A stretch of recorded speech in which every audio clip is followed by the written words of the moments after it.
Sino na naman dito ang kumain na hindi naghugas? Simpleng pagpatay sa mga ilaw, hindi ba ninyo magawa? Nilalangaw na naman ang mga plato dito. Anong oras na lang ang mga tao dito nakahilata pa? Mabubulok na lang yung mga binabad na damit sa kuwita, hindi pa malabhan. Tama yan. Ngayon lang kayo babangon kapag makaluto na tayo ng ulam. Hihintayin nyo na lang talaga na pagsilbihan kayo. Hirap na nga tayo mag-budget sa mga gastusin dito sa bahay.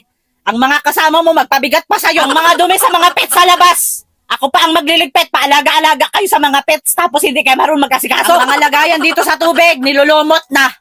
Saka lang kayo makaisip maglagay ng tubig sa rep kapag ka mauuhaw na kayo. Maghahanap ng malamig. Sige, wag pa kayo magsipagbangon dyan.